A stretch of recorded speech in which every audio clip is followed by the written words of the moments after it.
Yeah, the Football League are coming to the end of their consultation process on the use of artificial grass pitches. And as part of that, I think one of the key challenges that needs to be considered is the quality of those surfaces.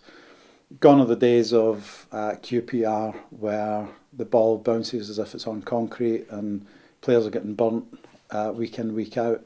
Is that they're more akin to natural turf.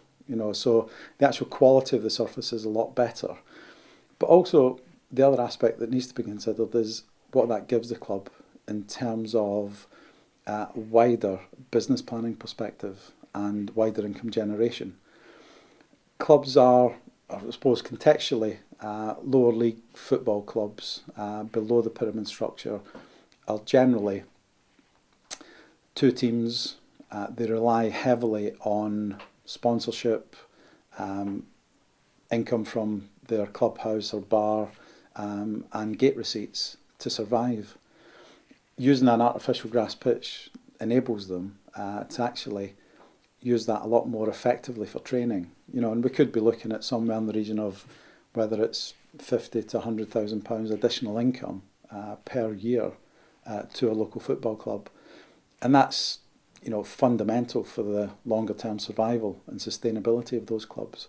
So you can get a real opportunity where the club has a sound training base, but they also tie in a lot more with local community clubs, so that they develop that full complementary structure where there's a full pathway from under six, under sevens, all the way through to a good quality first team at open age group. So there's a real opportunity for clubs to tie in with local charter standard clubs, good quality clubs, that then provides a player base, but also a fan base for those clubs.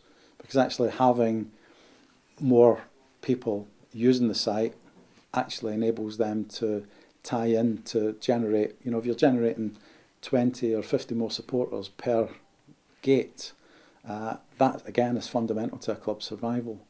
The other aspect on that is that it gets the use midweek. Usually community football stadiums are every second week. They've a reasonable influx of people to it. Then following that, there's nothing. One of the key things is to try and get that use 7 days a week.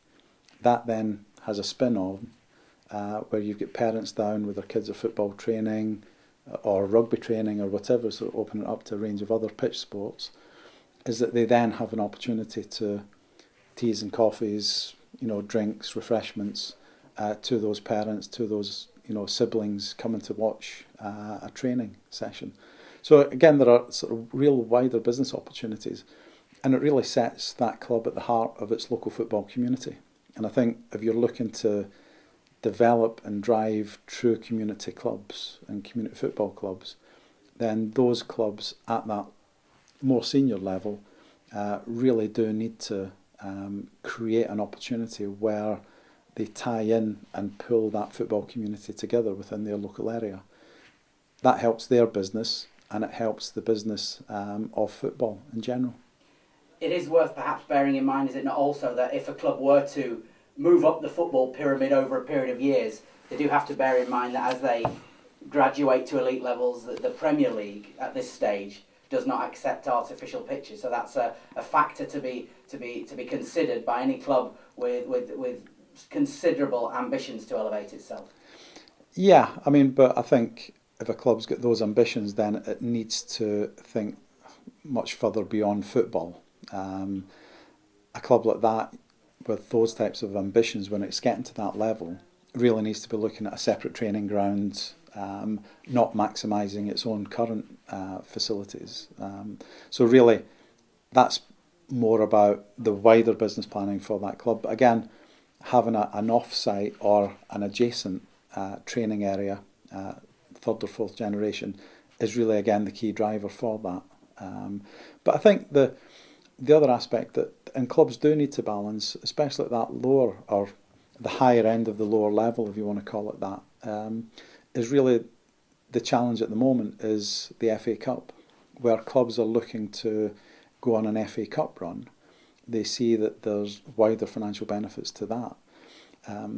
The challenge there is what benefit are they getting, and what's the real opportunity to get an FA Cup run where the use of artificial grass isn't allowed, as opposed to having a reliable, sustainable business case that might generate them an additional £50,000-70,000 a year, if not more, rather than something that may or may not happen.